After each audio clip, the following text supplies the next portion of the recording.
जय हिंद। आज हम लोग लेके आए हैं वीडियो पेरिटोनियल डायलिसिस के बारे में। यह भी एक डायलिसिस का प्रकार होता है। जैसा कि हम लोग जानते हैं कि डायलिसिस के दो प्रकार होते हैं, एक हेमोडायलिसिस, एक पेरिटोनियल डायलिसिस। तो आज हम बताने जा रहे हैं पेरिटोनियल डायलिसिस के बारे में।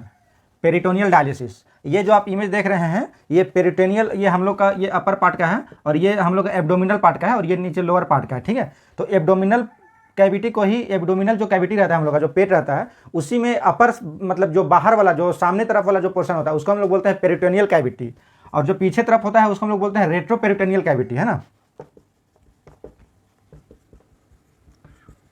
रेट्रोपेरिटोनियल कैविटी, और सामने वाला को बोलते हैं पेरिटोनियल कैविटी।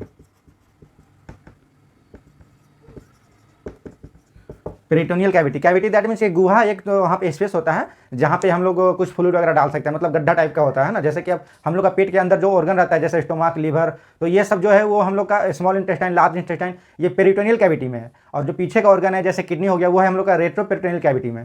तो पेरिटोनियल डायलिसिस दैट मीन्स होता है कि इस पेरिटोनियल डायलिसिस की अगर हम लोग परिभाषा का बात करें कि क्या होता है, तो जैसे नॉर्मल हेमोडायलिसिस होता है कि वो डायलिसिस एक प्रोसेस है जिसमें हम लोग वेस्ट प्रोडक्ट को, जैसे यूरिया, क्रेटिनिन और एक्स्ट्रा जो वाटर होता है उसको रिमूव करते हैं ब्लड से, है ना। तो ये हेमोडायलिसिस में क्या होता है कि हम लोग शरीर से ब्लड को बाहर निकालते हैं एक आर्टिफिशियल किडनी के माध्यम से।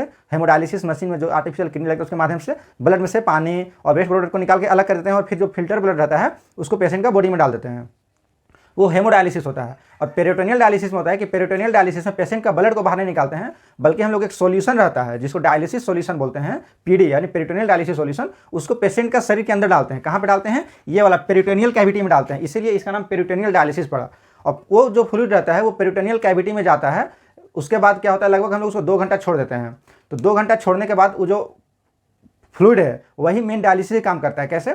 जब हम लोग का जो शरीर का ब्लड जो सर्कुलेट करते रहता है, तो उसी ब्लड में से वो फ्लूइड क्या है कि एक्स्ट्रा जो यूरिया, क्रेटिनिन है या जो एक्स्ट्रा वाटर है उसको एब्जॉर्ब कर लेता है, और उसे हम लोग 2 घंटे 2.5 घंटे के बाद वो जो फ्लूइड रहता है उसको फिर हम लोग ड्रेन कर देते हैं। यहाँ पे एक कैथेटर लगा हुआ रहता है, ये जो कैविटी है यहाँ पे एक कैथेटर लगा हुआ है, ठीक है। तो यहाँ से एक फ्लूइड हम लोग कनेक्ट करते हैं, लगभग इसमें 2 से 3 लीटर फ्लूइड रहता है, उसको हम लोग इसमें डाल देते हैं और इसको लगभग 2 से 3 आवर छोड़ देते हैं। उसके बाद इसको फिर हम लोग ड्रेन कर देते हैं, ठीक है। यहाँ पे एक ड्रेनेज बैग रहता है, उसमें ड्रेन कर देते हैं। तो 2 से 3 घंटे के बाद वो ड्रेन हो जाता है, तो सारा जो वेस्ट प्रोडक्ट रहता है, यूरिया, क्रेटिनिन या जो एक्स्ट्रा वाटर रहता है, वो सब एब्जॉर्ब होकर के इसमें आ जाता है। और ये प्रक्रिया जो पेरिटोनियल डायलिसिस होता है वो पर डे होता है, 2 बार, सुबह और शाम होता है, पर डे होता है। और हेमोडायलिसिस जो होता है वो तो पता ही कि सप्ताह में 2 दिन या 3 दिन होता है, एज पर डॉक्टर एडवाइज। वैसे इसमें भी डॉक्टर का ऑब्जर्वेशन बहुत जरूरी है, एज पर डॉक्टर एडवाइज। वो जैसे बोलते हैं किन्हीं का 2 बार होता है, किन्हीं का सुबह शाम दोपहर 3 बार होता है, या किन्हीं का पर डे नहीं करके अल्टरनेट डे होता है, एक दिन बीच करके एक दिन होता है, ठीक है। तो ये हो गया आपका पेरिटोनियल डायलिसिस। पेरिटोनियल डायलिसिस भी 2 प्रकार का होता है, एक होता है CAPD और दूसरा होता है APD। इसका सब फुल फॉर्म वगैरह सब डिस्क्रिप्शन में भी लिखा हुआ रहेगा। CAPD का फुल फॉर्म होता है कंटिन्यूअस एम्बुलेटरी पेरिटोनियल डायलिसिस, जो कि पूरा मैनुअल प्रोसेस से होता है, जैसा कि हम आपको बताएं।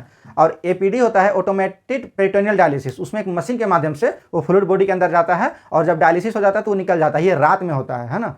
तो इसके लिए क्या है कि एक बार मशीन सेट कर दी है, मशीन में सारा ऑटोमेटिक सिस्टम है और पेशेंट आराम से रात में अपना सो रहे हैं और डायलिसिस रात भर हो जाता है। तो पेरिटोनियल डायलिसिस 2 प्रकार का होता है। तो पेरिटोनियल डायलिसिस में इतना ही है, और इसका डीप नॉलेज है पेरिटोनियल डायलिसिस का, लेकिन एक जनरल जो होता है नॉलेज पेरिटोनियल डायलिसिस का वो हम आज आपको बता दिए।